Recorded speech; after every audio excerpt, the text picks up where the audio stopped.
Pak Kapolri, selamat pagi. Siap, selamat pagi Bapak Presiden. Enggak, ini saya di Tanjung Priok, ada keluhan, banyak keluhan dari para driver kontainer yang berkaitan dengan pungutan liar, pungli.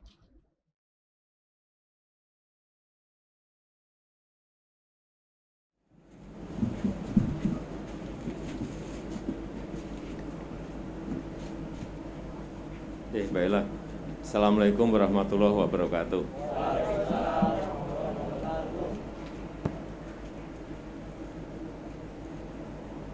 Pagi hari ini saya senang bisa bertemu dengan Bapak-Bapak semuanya. Saya mendapatkan keluhan yang saya lihat dari media sosial.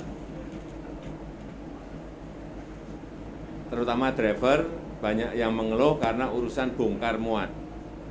Benar enggak?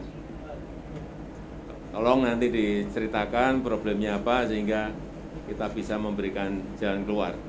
Dan tidak usah takut dengan Pak Menteri atau pimpinan-pimpinan di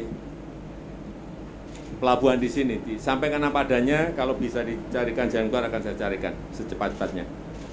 Saya rasa saya mampir ke sini hanya untuk itu. Silakan.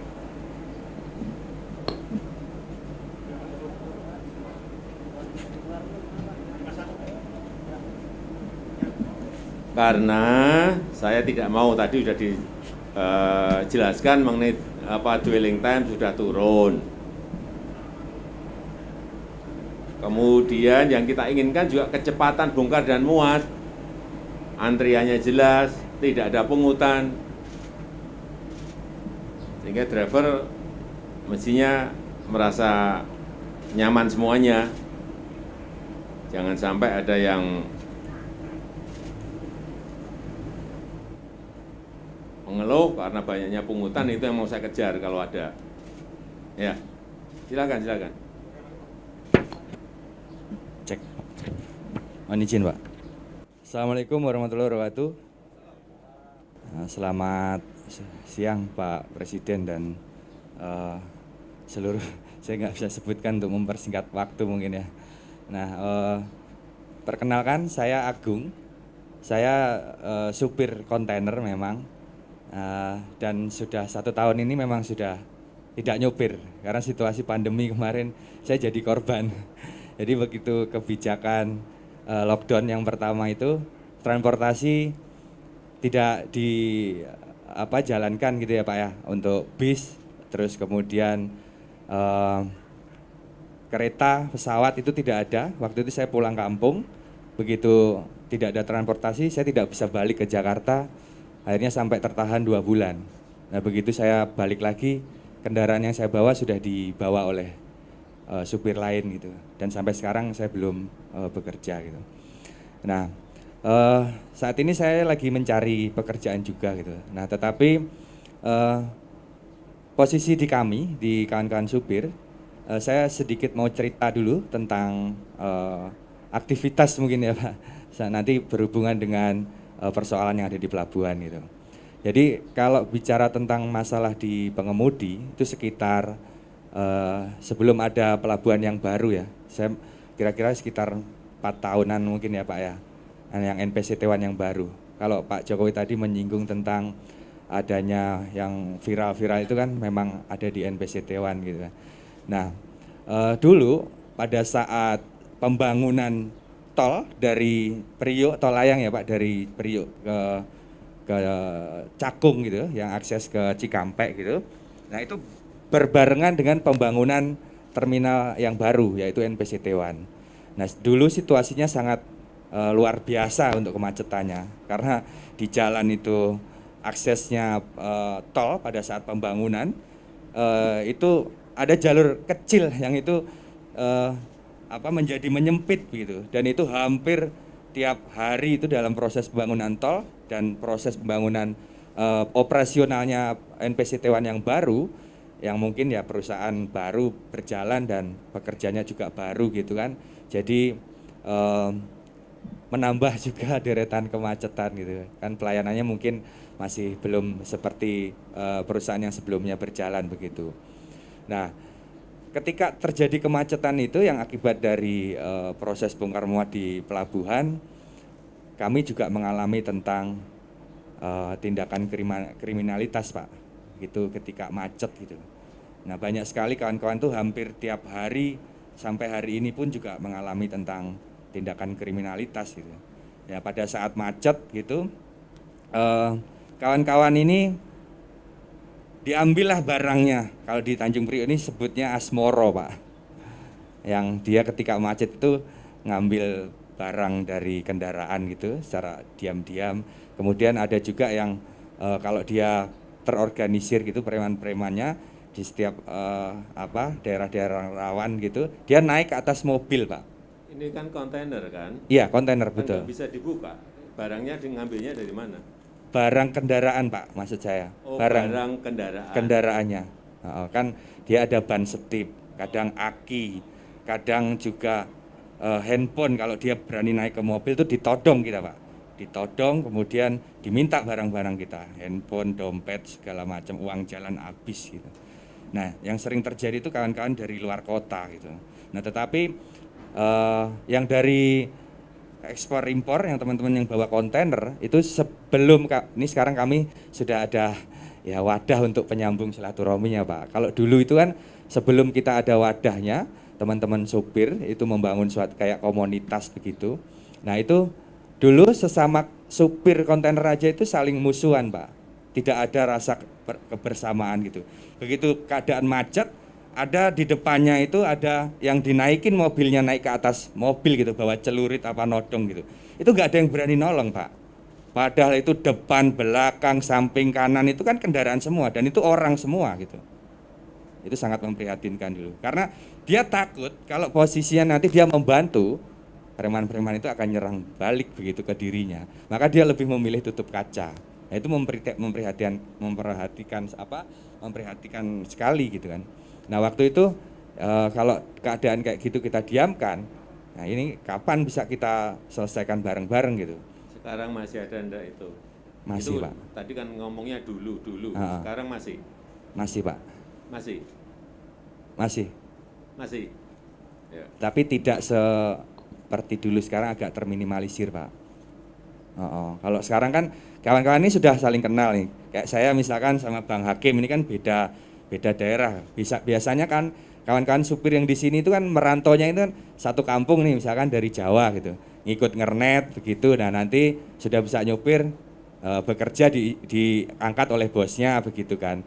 Nah, itu ngumpul dalam satu perusahaan. Nah, dia tidak akan kenal dengan perusahaan yang lain dan itu juga misalkan Bang Hakim ini dari Medan itu. Dari satu perusahaan misalkan dia connect-nya dari Medan gitu. Nah, itu kayak musuh-musuhan gitu. Gak ada ininya. Nah, maka kita membangun suatu perkumpulan gitu sesama pengemudi.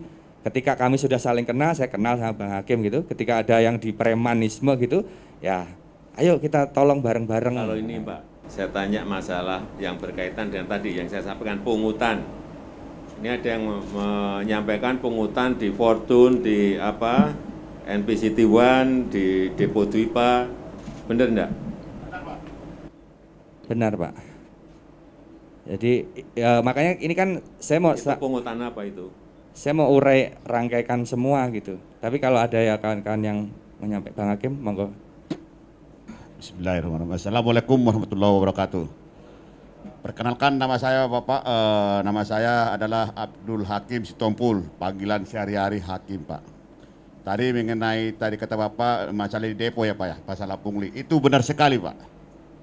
Itu pungli itu begini Pak ceritanya, meminta imbalan lah, kalau nggak dikasih kadang diperlambat.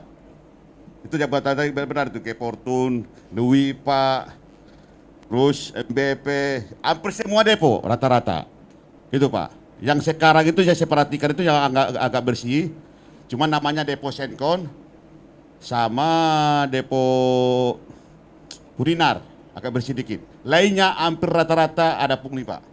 Punglinya itu siapa yang pungli? Dari karyawannya Pak. Jadi contoh Pak, kita kan membawa kontainer nih, kosongan lah ataupun mau ngambil kosongan. Nah, kita laporan kan, diambillah. Itu harus ada uang tip, dia bilang kuliah ya, atau 5.000 paling apanya kadang-kadang 15.000, ada 20.000 Pak.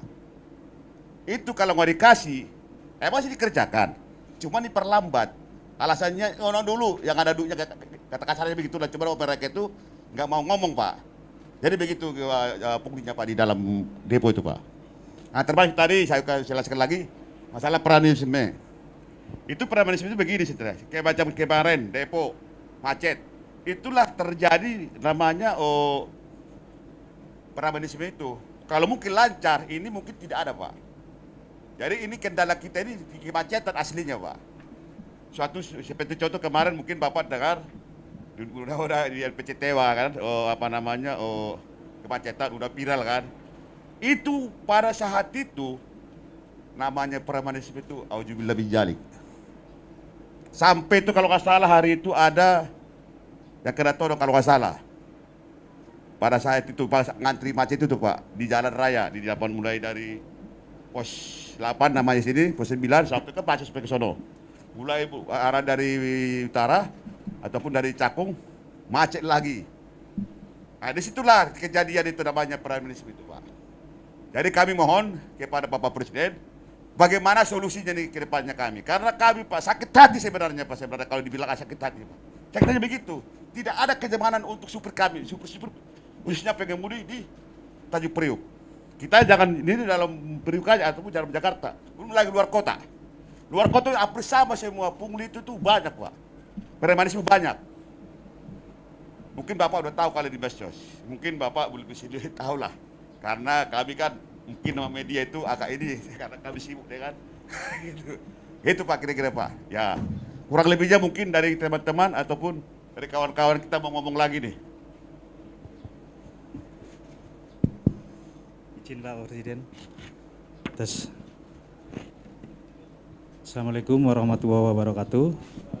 Selamat siang Pak Presiden yang saya hormati. Perkenalkan saya Nuratno.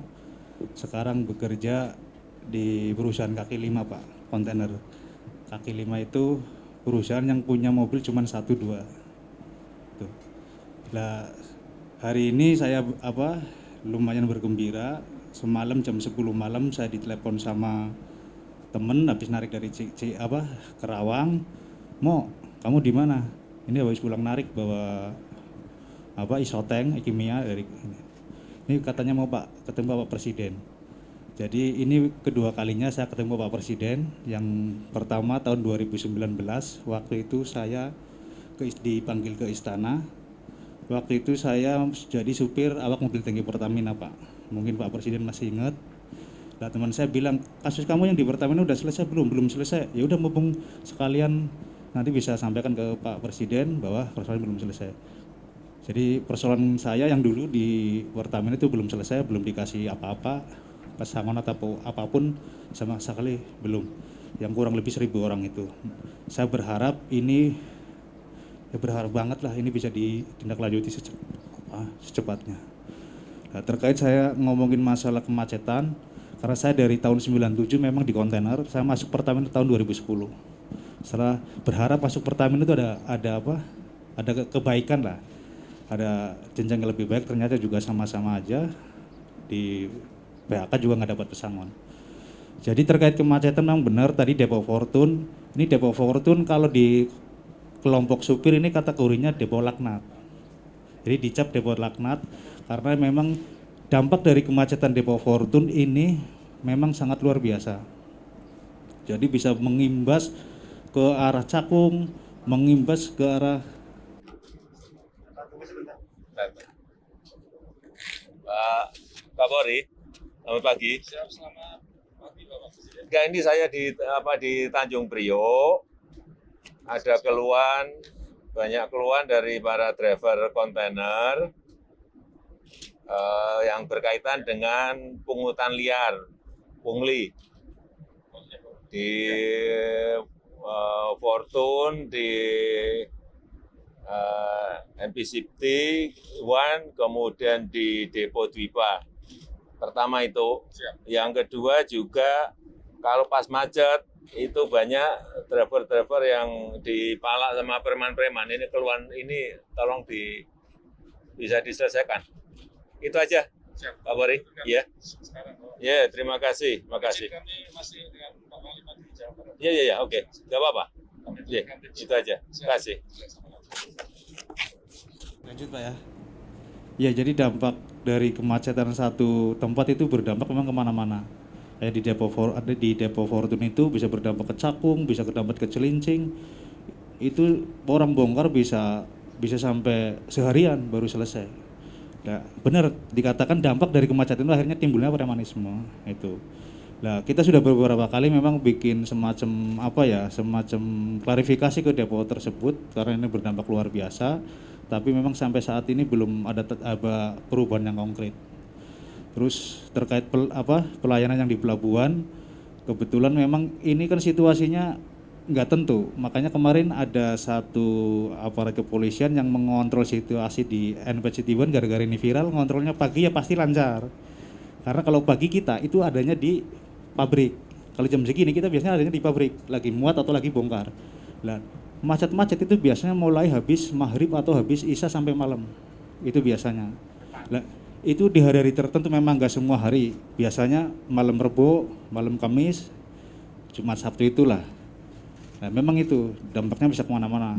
Makanya harapan saya dan teman-teman ya terkait kemacetan yang berdampak premanisme ini bisa secepatnya dibenahin. Itu dari saya, terima kasih. Assalamualaikum warahmatullahi wabarakatuh. Ya, saya sudah nangkep semuanya apa yang diinginkan oleh Bapak-bapak semuanya. Tadi juga sudah saya perintah langsung ke Kapolri untuk dicek di lapangan, diselesaikan, nanti pasti akan melapor ke saya. Sini juga saya kira sudah didengar langsung oleh Pak Kapolda Metro, tapi saya enggak perintah langsung, perintahnya ke Kapolri biar semuanya jelas. Dan bisa diselesaikan di lapangan, nanti akan saya ikuti ini, proses ini.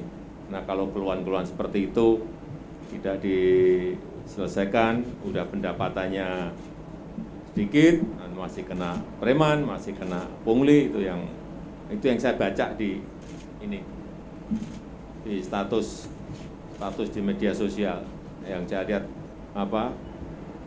keluhan seperti itu memang harus kita selesaikan dan diperhatikan. Saya rasa itu yang bisa